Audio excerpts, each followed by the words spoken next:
मैं आखिरी दिनों में अकेला उपचार करने वाला व्यक्ति था, लेकिन मरने से पहले मैंने जो आखिरी काम किया वो आम लोगों को बचाने के बारे में नहीं था।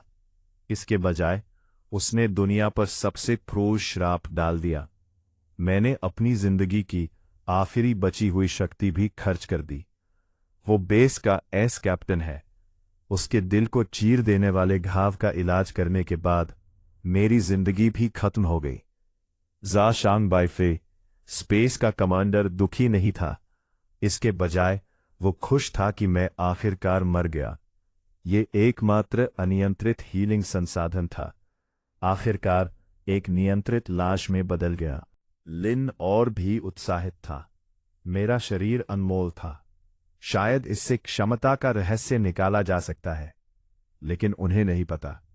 मरने से पहले दुनिया पर सबसे क्रूर श्राप, जिन लोगों को मैंने ठीक किया है, मेरे मरने के बाद उनके घाव फिर से उभरेंगे और 100 गुना दर्द के साथ सड़ेंगे जब तक वे मर ना जाएं। मेरी भटकती आत्मा का एक अंश ऊपर तैर रहा है, उदासीनता से सफेद कोट पहने लोगों को मेरे शरीर पर बेकार बचाव करते हुए देख रहा है। शांग बाई ने स्क्रीन की ओर देखा। ईसीजी सीधी रेखा में बदल गया। उसकी आवाज सपाट थी, जैसे आज के मौसम की बात कर रहा हो। पुष्टि, मृत। मुख्य सर्जन ने शर्म की झलक के साथ मास्क उतारा, सिर झुका दिया। शान बाई ने सिर हिलाया। उसकी नजर मुड़ी, और हाव, जिसे मैंने अभी अभी मौत के दरवाजे से वापस खींचा था, उसके ठंडे और कठोर चेहरे पर आखिरकार थोड़ी गर्माहट आई। चेन हाव की स्थिति कैसी है? बहुत स्थिर। मो बाई की क्षमता ने उसके दिल को पूरी तरह ठीक कर दिया। कुछ और दिन आराम के बाद वह हमारे बेस की सबसे मजबूत तलवार होगा। बहुत अच्छा। शान बाई बहुत संतुष्ट था। उसका अंतिम संस्कार वीरता के अनुसार किया जाए। इसके अलावा घोषणा करो, कॉमरेड मो बाई वीर की रक्षा करते हुए सम्मानपूर्वक मरा। बेस हमेशा उसके योगदान को याद रखेगा। उसने बड़ी बड़ी बातें कही। ऐसा लग रहा था जैसे वह सच में शोक मना रहा हो, लेकिन मैंने उसे साफ देखा। जब वह मुड़ा, उसके होठों पर राहत भरी मुस्कान थी। कर्नल मो बाई का शरीर। लिन बेसब्री से बोला, तुम्हारे हवाले। शान बाई ने हाथ हिलाया। मुझे परवाह नहीं तुम कौन सा तरीका अपनाते हो। काटना भी ठीक है, चीर फाड़ करो। मैं उनकी कपटपूर्ण नाटकबाजी देख रहा था। मानवता के लिए दिल में बची आखिरी दया भी खत्म हो गई। मैंने तुम्हें स्वास्थ्य दिया, अब मैं सब कुछ ब्याज सहित वापस लेना चाहता हूं। मेरा अंतिम संस्कार बहुत भव्य था। शांग बाई ने खुद इसकी अध्यक्षता की। उसकी आवाज दर्द भरी, चेहरा उदास, कुछ मगरमच्छे के आंसू। कॉमरेड मो बाई हमारे बेस का नायक है। वह इस अंधकारमय अंत समय में एक प्रकाश है। उसने अपनी युवा जिंदगी के बदले हमारी शांति दी। हम हमेशा उसे याद रखेंगे। भीड़ काले रंग में थी। सबके सीने पर छोटा सफेद फूल लगा था। वे बहुत दुखी दिख रहे थे, जैसे उन्होंने सच में कोई अपना खो दिया हो। मेरी आत्मा उनके ऊपर तैर रही थी। उनके असली विचार साफ देख रही थी। मैंने उस आदमी को देखा जिसे उसके बेटे के कारण ज़ॉम्बी ने खरोच दिया था। वह मेरे सामने घुटनों पर गिरकर सिर पटक रहा था, लेकिन इस वक्त वह आसपास के लोगों से शिकायत कर रहा था। अब अच्छा हुआ, रिसर्च इंस्टीट्यूट का एक बोझ कम हुआ। क्या अब हमें नागरिकों को ज्यादा संसाधन मिल सकते हैं? मैंने क्लार्क को भी देखा, जिसे बेस की सबसे सुंदर महिला कहा जाता है। उसके चेहरे पर कभी एक पिंपल था। वह रोते हुए मुझसे उसे हटाने की गुहार करती थी। अब वह आईने में अपना चेहरा सहला रही थी। अच्छा हुआ मेरी त्वचा ठीक हो गई। कितना अच्छा हुआ। भीड़ में सिर्फ एक व्यक्ति का दुख सच्चा था। वह थी लिन वान, मेरी निगरानी करने वाली गार्ड। अभी अभी 18 साल की हुई लड़की। हर बार खाना लाते वक्त वह चुपके से मुझे एक टॉफी दे देती थी। इस ठंडे लोहे के पिंजरे में वही एक इंसान थी जिसने मुझे गर्माहट दी। इस समय वह भीड़ के कोने में खड़ी थी, सिर झुका हुआ, कंधे कांप रहे थे, आंसू चुपचाप मिट्टी में गिर रहे थे। मेरी आत्मा उसके पास गई। मैं उसके कंधे पर हाथ रखना चाहता था, लेकिन बेकार, मेरा हाथ उसके शरीर से गुजर गया। माफ करना लिन वान, मेरा श्राप शायद तुम पर भी असर करेगा, क्योंकि तुमने कभी मुझे बचाने की कोशिश की थी। तुम्हारा हाथ भी उस बेकाबू सब्जेक्ट से खरोच गया था, वह घाव भी मैंने ही ठीक किया था। अंतिम संस्कार खत्म हुआ। शांगबाई और कुछ उच्च अधिकारी कॉन्फ्रेंस रूम में लौट आए। उसके चेहरे का सारा दुख एक पल में गायब हो गया। आखिरकार यह नाटक खत्म हुआ। शांगबाई ने थके हुए माथे को दबाया। सूचना दो, आज से चिकित्सा संसाधनों का पुनः वर्गीकरण होगा। सभी सामान्य चोटों पर सख्त नियंत्रण रहेगा। प्राथमिकता केवल लड़ाकों को दी जाएगी। लिन, मोबाइल के शरीर पर कोई नई खोज? डॉक्टर लिन ने उत्साह से टैबलेट खोला। उस पर घना डेटा और मेरे शरीर की संरचना थी। बड़ी खोज। कर्नल मोबाइल की क्षमता, ऐसा लगता है कि उसके कोशिकाओं में एक विशेष ऊर्जा से आती है। उसकी मौत के बाद यह ऊर्जा तेजी से बाहर निकल रही है। मैंने बेस के सभी उच्च परिशुद्ध उपकरण इस्तेमाल करने की अनुमति मांगी है, उसके शरीर की पूरी संरचना का विश्लेषण करने के लिए। शांगबाई ने बिना झिझक मंजूरी दे दी। जो भी चाहिए सूची बना दो। मेरी बस एक मांग है, उसकी हीलिंग क्षमता को जल्द से जल्द दोहराओ, चाहे वो कमजोर रूप में ही क्यों ना हो। मैं ये सब ठंडे मन से देख रहा था। दिल में कोई हलचल नहीं थी। चिंता मत करो, असली खेल अभी शुरू हुआ है। रात हो गई। श्राप भी चांद की पहली रोशनी के साथ प्रभावी हो गया। सबसे पहले असामान्यता कैप्टन चेन हाओ में दिखाई दी, जिसे मैंने मरने से पहले बचाया था। वो उच्च स्तर के सिंगल वार्ड में लेटा था, वीर जैसा इलाज पा रहा था। कई सुंदर नर्सें उसके आसपास थीं। कैसा महसूस कर रहे हैं कैप्टन चेन? उसकी आत्मा। हालांकि उसका चेहरा अभी भी थोड़ा पीला था, लेकिन वो ऊर्जा से भरा हुआ था। उसने अपनी सही सलामत छाती पर थपकी दी। हाँ हाँ, अच्छा है। ऐसा लगता है कि एक मुक्के में गाय को मार सकता हूं। मोबाइल की क्षमता सच में कमाल की है। दिल छेद जाने पर भी बचा सकती है। अफसोस, उसकी बात पूरी भी नहीं हुई थी कि उसका चेहरा अचानक जम गया। उसने अचानक अपनी छाती पकड़ ली। अचानक एक चीख ने वार्ड की खामोशी को चीर दिया। कई नर्सें उसे डर के मारे देखने लगी। उन्होंने देखा कि चेन हाओ की छाती पर गहरा लाल खून तेजी से निकल रहा था। एक घाव अचानक हवा में बन गया। चेन हाओ की आंखें डर से फैल गई। वो साफ महसूस कर सकता था, उसका दिल फटने जैसा दर्द दे रहा था। डॉक्टर, डॉक्टर को बुलाओ। नर्सें डर गईं, चिल्लाईं और वार्ड से भाग गईं। उसी समय पूरे बेस के हर कोने में एक के बाद एक चीखें गूंजने लगी, जैसे किसी न्याय की शुरुआत हो गई हो। हेडक्वार्टर में काम रिपोर्ट कर रहा एक स्टाफ ऑफिसर अचानक अपनी जांघ पकड़कर दर्द में जमीन पर गिर पड़ा। 3 हफ्ते पहले मिशन पर उसे जांघ में गोली लगी थी, हड्डी टूट गई थी। मैंने उसे ठीक किया था, और अब वो गोली जो मैंने अपनी क्षमता से पिघला दी थी, अचानक उसके मांस में फिर से प्रकट हो गई और बेतहाशा घूमने लगी। कैफेटेरिया में खाना खा रहा एक सैनिक अचानक खून उगलने लगा और अपने पेट को पकड़ लिया। उसके चेहरे पर अविश्वास था। उसे अपेंडिसाइटिस था। मैंने उसे ठीक किया था। अब उसका अपेंडिक्स पहले से भी तेजी से फट रहा था। मैं बेस के ऊपर तैर रहा था, इस नर्क जैसे दृश्य को देख रहा था। मेरी आंखों में जरा भी दया नहीं थी, सिर्फ एक ठंडी और सुकून देने वाली भावना थी, बदले की खुशी। तुम सब पर मेरा यही कर्ज था। बेस का अस्पताल तुरंत भर गया। रोना, चिल्लाना और गालियां सब मिल गईं। पूरा मेडिकल सेंटर नर्क बन गया। डॉक्टर और नर्सें थक गईं। उन्होंने पूरी कोशिश की, लेकिन पाया कि सारे इलाज बेअसर हो गए हैं। लिन और शांगबाई जल्दी से वहां पहुंचे। सामने के नर्क जैसे दृश्य को देखकर शांगबाई का हमेशा शांत रहने वाला चेहरा भी टूट गया। डॉक्टर लिन, ये क्या हो रहा है? उसने उसका कॉलर पकड़ लिया। उसकी आवाज गुस्से से कांप रही थी। डॉक्टर लिन का चेहरा उससे भी ज्यादा खराब था। वह उसे एक अस्थायी आइसोलेशन रूम में ले गया। वहां चेन हाओ पड़ा था। पहले का एस कैप्टन अब अस्पताल के बिस्तर पर कुत्ते की तरह सिमटा हुआ था। उसकी छाती का घाव सड़ रहा था। यह असंभव है। ये वैज्ञानिक नहीं है, डॉक्टर लिन खुद से बड़बड़ाया। उसने जल्दी से डेटा निकाला और बाकी मरीजों से तुलना की। भयानक और असामान्य, लेकिन उसके दिमाग में एक ही निष्कर्ष बना। उसने अचानक सिर उठाकर शांग बाई को देखा। उसकी आवाज कांप रही थी। कर्नल मोबाई। शांग बाई चौंक गया। क्या वह मर नहीं चुका? डॉक्टर लिन की आंखों में डर और पागलपन था। उसकी हीलिंग एक बार की नहीं थी, वो लगातार जुड़ी हुई थी।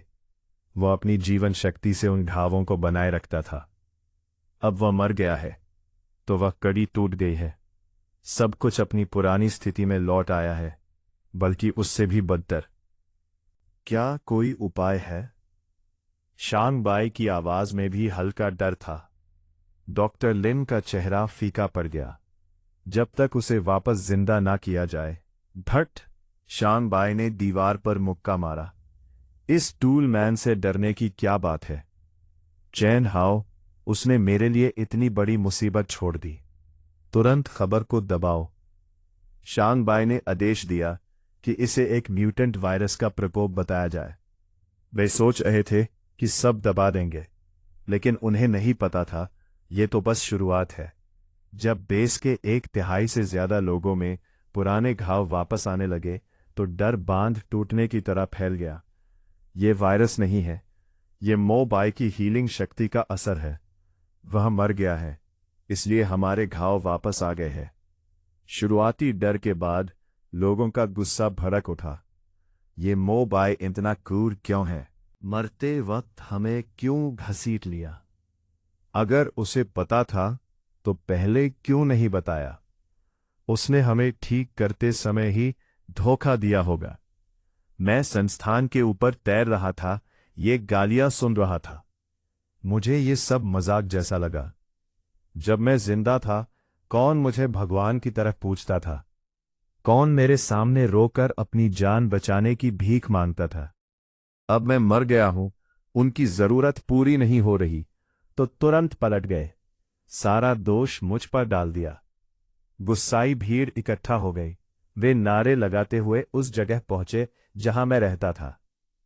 सबसे आगे वही महिला क्लर्क थी जिसे मैंने उसके चेहरे के पिंपल्स से ठीक किया था। अब उसके चेहरे पर फिर से लाल सूजे हुए दाने आ गए थे। वह पागल सी हो गई थी। उसने मेरा चेहरा खराब कर दिया। मैं चाहती हूं कि वह बुरी मौत मरे। भीड़ मेरे कमरे में घुस गई। उन्होंने सब उलट पुलट दिया, बिस्तर फाड़ दिया। महिला क्लर्क के चेहरे पर बीमार खुशी थी। उसने कहा, उसकी सारी चीजें जला दो। आग ने कमरे की हर चीज को निगल लिया, और साथ ही मेरे दिल में इस दुनिया के लिए बची आखिरी भावना को भी। उसी समय लिन वान अंदर दौड़ा। उसने ये सब देखा और उसकी आंखें लाल हो गईं। तुम लोग क्या कर रहे हो? वह आग बुझाने दौड़ा। हटो यहां से, कुत्ते! एक आदमी ने उसे लात मार दी। तू भी उसका साथी है। भाई मोबाई ऐसा नहीं है। लिन वान उठने की कोशिश कर रहा था। उसने तुम सबको बचाया। तुम ऐसा कैसे कर सकते हो? उसकी आवाज कमजोर थी। उसे बदले में सिर्फ मार पड़ी। बचाया? उसने हमें जहर दिया। मैंने देखा। लिन वान जमीन पर सिकुड़ गया था। जिन्हें मैंने बचाया था वही अब सबसे क्रूर बन गए थे। मेरी आत्मा हवा में बर्फ की तरह ठंडी हो गई। तोड़ो सब कुछ, हंगामा करो, तुम्हारे पास ज्यादा समय नहीं बचा है। मैंने संस्थान की ओर चिल्लाया। आखिरकार झांग वेई द्वारा भेजी गई सेना ने हालात काबू में किए, लेकिन डर और निराशा का बीज बोया जा चुका था। झांग वेई के ऑफिस में माहौल भारी था। स्थिति हमारी सोच से भी बदतर है। एक अधिकारी ने पीले चेहरे के साथ रिपोर्ट दी। वह चुपचाप एक तरफ खड़ा था। मैं तुमसे फिर पूछता हूं, क्या कोई तरीका है? डॉक्टर लिन ने सिर उठाया। उसकी आंखें खून से भरी थीं। सैद्धांतिक रूप से एक तरीका है। उसकी आवाज भारी और बैठी हुई थी। झांग वेई की आंखें तुरंत चमक उठी। क्या तरीका?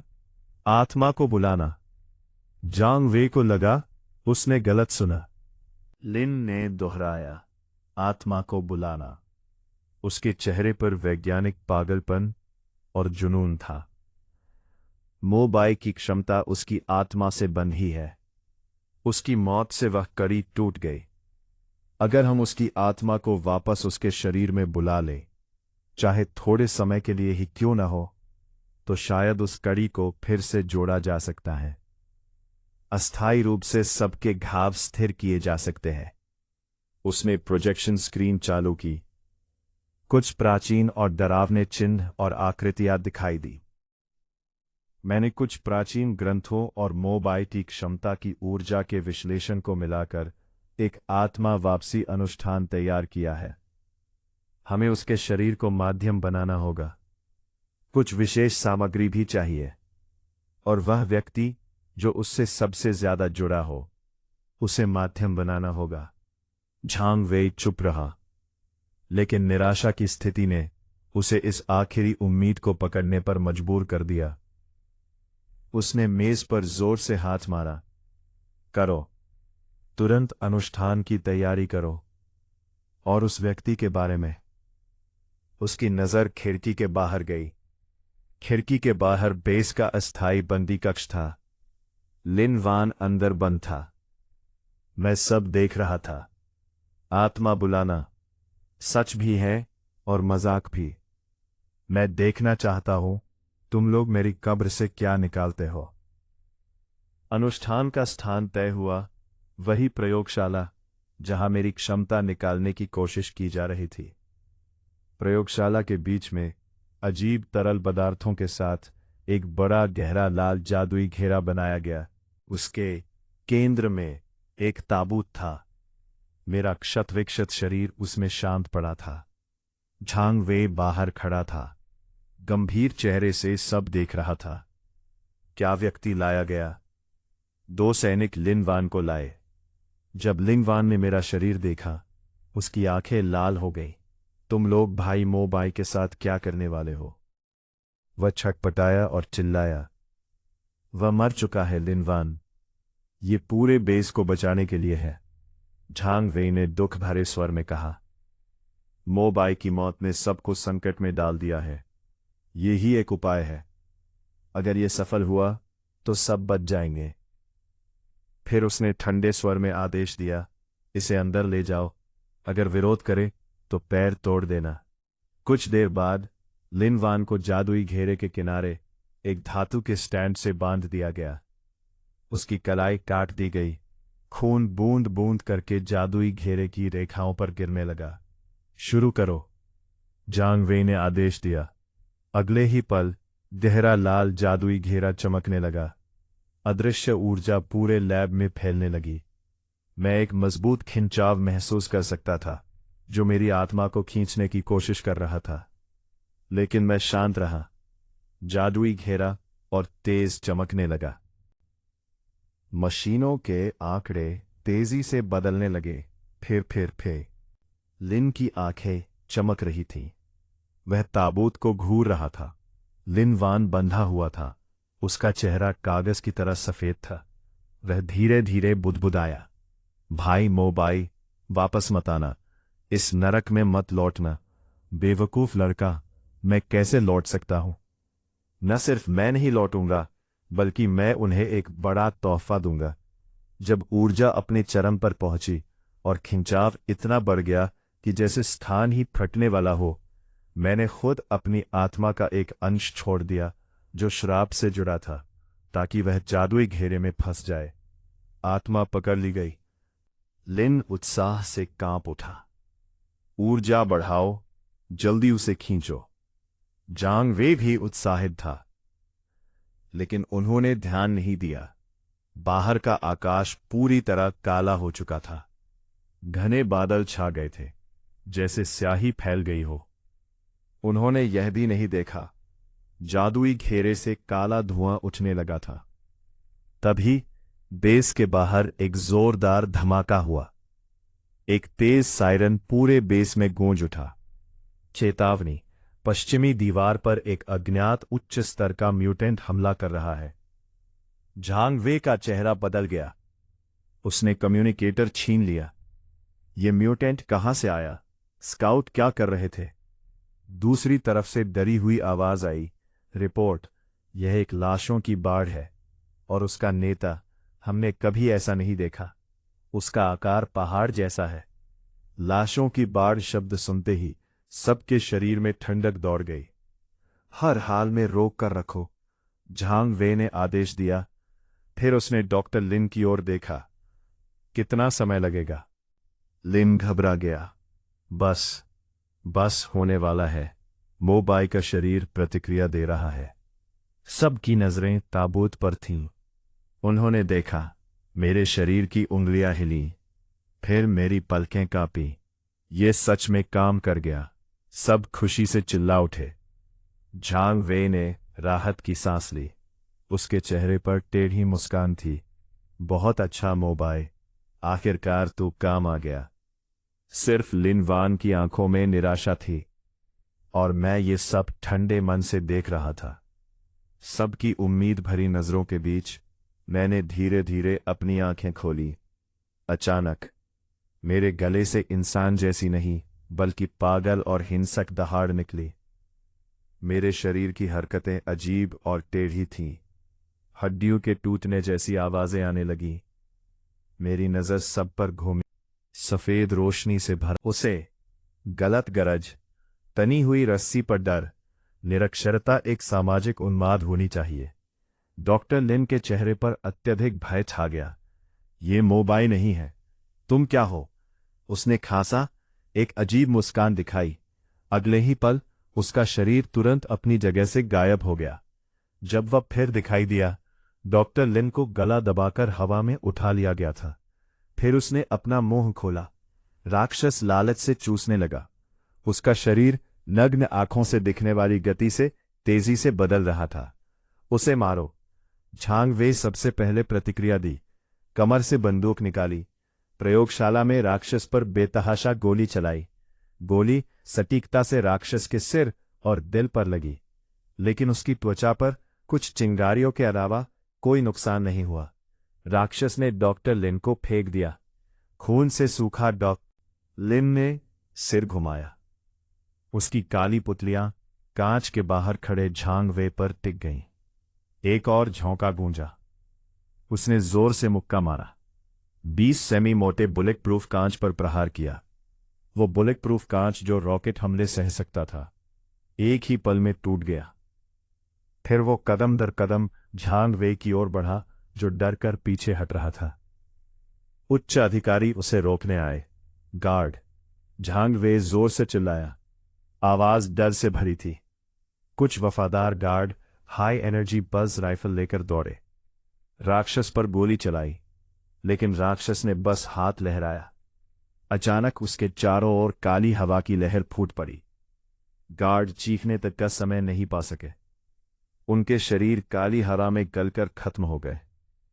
शीर्ष प्रबंधन पूरी तरह टूट गया। वे चिल्लाते हुए भाग गए। झांग वे भी भागना चाहता था, लेकिन जैसे ही मुड़ा, बाएं कंधे में दिल चीर देने वाला दर्द महसूस हुआ। पुरानी चोट लौट आई, और इस सबसे महत्वपूर्ण क्षण में दर्द से घुटकर जमीन पर गिर पड़ा। जब उसने फिर पीछे देखा, वो चेहरा जो मेरा था, लेकिन बेहद अजनबी, अब उसके पैरों के पास था। मुझे मत मारो। मौत के साए में झांग वे ने सब छोड़ दिया। सम्मान! उसने दाहिने हाथ से जमीन संभाली, जो अभी चल सकता था। लगातार पीछे सरकता रहा। मोबाई, मुझे पता है ये तुम हो। कृपया मुझे छोड़ दो। मुझे पता है मैं गलत था। सच में जानता हूं मैं गलत था। राक्षस ने उसे समझा नहीं, बस अपने तेज पंजे झांग वे के घायल बाएं हाथ के नीचे बढ़ाए, फिर जोर से घुसा दिया। एक पल में झांग वे ने प्रयोगशाला में सुअर की तरह चीख मारी। यह जल्दी ही एक तरफा नरसंहार में बदल गया। वे उच्च अधिकारी जो कभी ताकतवर थे, एक एक कर राक्षस द्वारा पकड़े गए और सबसे क्रूर तरीके से निगले गए। अंत में राक्षस ने अपनी नजर उस एकमात्र जीवित प्राणी पर डाली जो बचा था।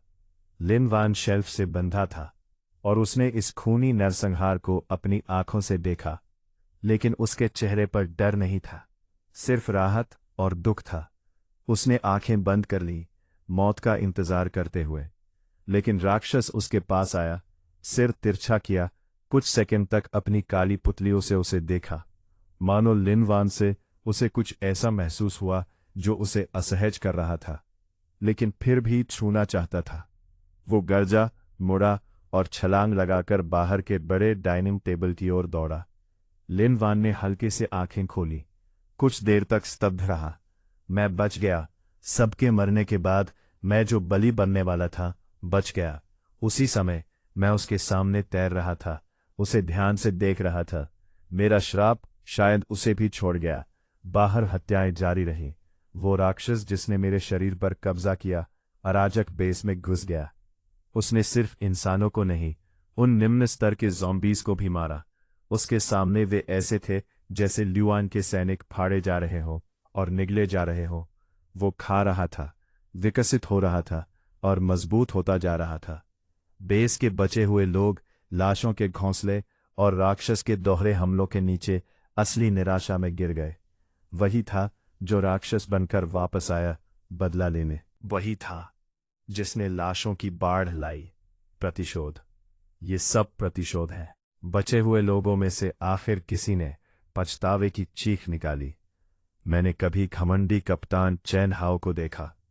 वो दिल की पुरानी चोट से गिर पड़ा, बंदूक भी संभाल नहीं पा रहा था।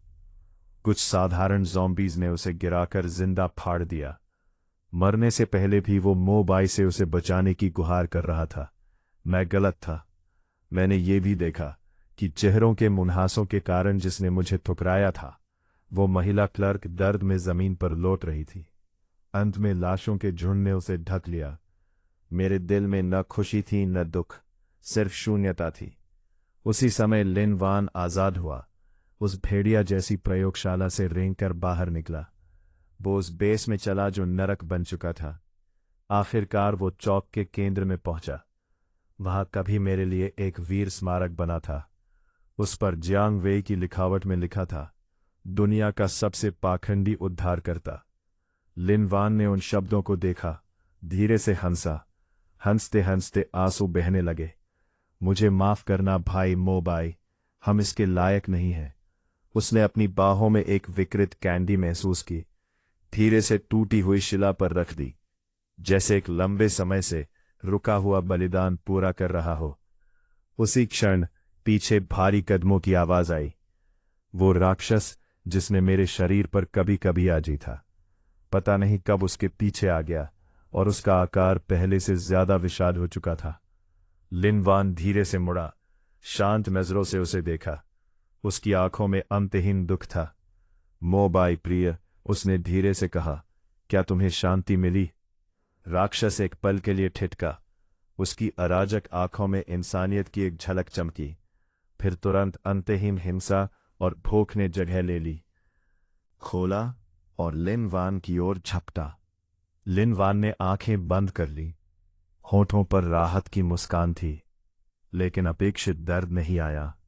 उसने हैरानी से आंखें खोली। एक पारदर्शी हाथ जो हल्की सफेद रोशनी छोड़ रहा था, राक्षस के पंजों को पकड़े हुए था, जो स्टील को भी चीर सकता था। राक्षस को बड़ी चुनौती मिली। उसने गुस्से में दहाड़ा। उसका दूसरा पंजा मेरी आत्मा को जोर से पकड़ लिया। मैंने छुपा नहीं, बस शांत होकर उसे देखा। धूल से धूल, धरती को धरती, मेरी आत्मा पहले से कहीं ज्यादा चमकी। उसने मुझे, राक्षस और लिन वान को घेर लिया। कुछ देर बाद रोशनी खत्म हो गई। भयानक राक्षस गायब हो गया। सिर्फ मेरा शरीर बचा। शरीर अपनी मूल अवस्था में लौट आया। त्वचा पहले की तरह चिकनी थी, जैसे कभी काटा ही न गया हो, जैसे कभी राक्षस ने कब्जा ही न किया हो। लिन वान स्तब्ध होकर देखता रहा। हाथ बढ़ाकर कुछ छूने की कोशिश की, लेकिन सिर्फ खालीपन मिला। मेरी आत्मा आखिरी काम पूरा करके धीरे धीरे विलीन होने लगी।